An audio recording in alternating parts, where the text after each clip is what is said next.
ভাৰতত কোভিডৰ সুনামি সৰ্বাধিক আক্ৰান্তৰে বিশ্বৰ ভিতৰত শীৰ্ষত ভাৰত হাস্পাতালে হাস্পাতালে ৰোগীৰ ভিৰ অক্সিজেনৰ অভাৱত হাহাকাৰময় অৱস্থা শ্মশানত জ্বলিছে ইখনৰ পিছত সিখনকৈ চিতা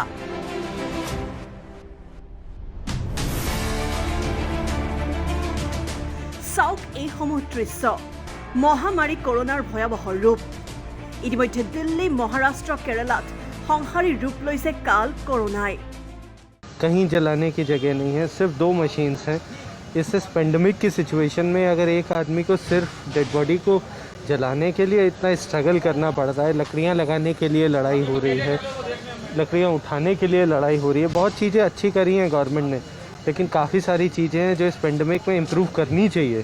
जिस तरीके से शव रखे गए हैं, यहाँ जलाने का कुछ नहीं, सिर्फ 2 मशीन है, 8-8 घंटे 10-10 घंटे में नंबर आ रहा है।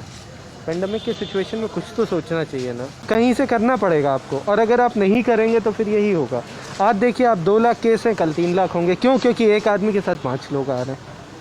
और क्यों, आप बताइए, कितने भी कम कर लीजिए कोविड के, लेकिन जिस तरीके से हम लोग आ रहे हैं, हमारी मजबूरी है। कौन लकड़ी लगाएगा बताइए? ऊपर से नीचे तक जगह नहीं है। বৰ্তমান দেশত আক্ৰান্তৰ সংখ্যা 1.5 কোটিৰ ঘৰ পাৰ কৰিছে 2 লাখৰ দিশে অগ্ৰসৰ মৃতকৰ সংখ্যা প্ৰতিটো মুহূৰ্ততে হাজাৰ হাজাৰ লোক আক্ৰান্ত হৈছে কোভিড-19ত ৰোগীৰ সংখ্যা দ্ৰুতগতিত বৃদ্ধি হোৱাৰ বাবে এতিয়া কেইবাখনো ৰাজ্যত দেখা দিছে মহাসংকট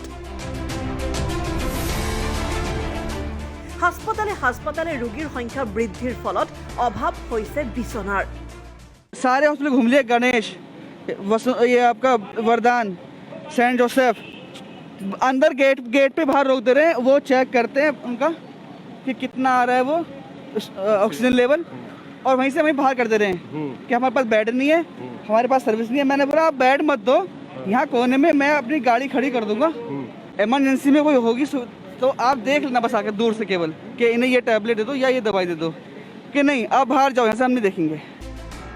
পৰিস্থিতি অধিক জটিল হৈ পৰিছে দেশৰ ৰাজধানী দিল্লীত কৰোনাৰ সংক্ৰমণে ভয়াবহ ৰূপ ধাৰণ কৰিছে ৰাজ্যখনত যাৰ বাবে লকডাউন পুনৰ বৃদ্ধি কৰিছে চৰকাৰে ইফালে কোভিডৰ দ্ৰুত সংক্ৰমণৰ ফলত দিল্লীত তীব্ৰ নাটনি হৈছে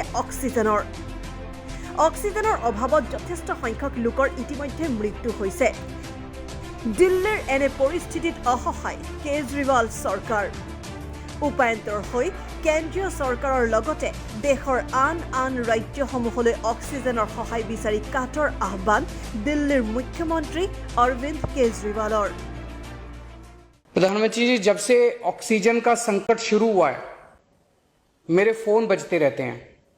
कभी कोई अस्पताल कहता है कि 3 घंटे की ऑक्सीजन बची है, कभी कोई अस्पताल कहता है कि 2 घंटे की ऑक्सीजन बची है। हम कारण जानने की कोशिश करते हैं तो पता चलता है कि पीछे किसी राज्य ने दिल्ली के लिए ऑक्सीजन लाने वाले ट्रक को रोक रखा है। हमने मदद के लिए केंद्र सरकार में कुछ मंत्रियों को फोन किए, शुरू में उन्होंने खूब सहयोग किया सर, लेकिन अब वो भी बेचारे थक गए हैं। सर, देश के संसाधनों पे तो 130 करोड़ लोगों का अधिकार है ना। अगर दिल्ली में ऑक्सीजन की फैक्ट्री नहीं है तो क्या दिल्ली के 2 करोड़ लोगों को ऑक्सीजन नहीं मिलेगी? ऐसे में हम क्या करें? सर, मैं आपका बेहद शुक्रिया अदा करना चाहता हूं कि आज आपने ये मीटिंग बुलाई है, बहुत सही समय पे ये मीटिंग बुलाई है। पर सर, मैं आज ये जानना चाहता हूं कि अगर आज या कल या किसी भी टाइम हमारे दिल्ली के किसी अस्पताल में अगर 1 घंटे की, आधे घंटे की, 2 घंटे की ऑक्सीजन बच जाए और लोगों की मरने की नौबत आ जाए तो मैं फोन उठा के केंद्र सरकार में किससे बात करूं? सर, कुछ ही राज्य हैं जहां से मैक्सिमम दिल्ली की ऑक्सीजन आती है, और जहां सबसे ज्यादा दिक्कत आ रही है और जहां सबसे ज्यादा हमारे ऑक्सीजन के ट्रक रोके जा रहे हैं। मेरी आपसे विनती है, अगर आप उन राज्यों के मुख्यमंत्री को एक बार बोल दें, फोन कर दें कि हमारे ऑक्सीजन के ट्रक ना रोकें तो दिल्ली के लोगों को ऑक्सीजन मिल जाएगी। आपका एक फोन ही बहुत है सर उनको। दिल्ली के 2 करोड़ लोगों की तरफ से मैं आज आपसे हाथ जोड़ के विनती कर रहा हूं कि सर आप हमारी मदद कर सकते हैं। आप कृपया हमारी मदद कीजिए और अस्पताल में लोगों को ताकि ऑक्सीजन मिल जाए। ऑक्सीजन की कमी के कारण अस्पताल में जो हालत बने हुए हैं वो अब देखे नहीं जाते।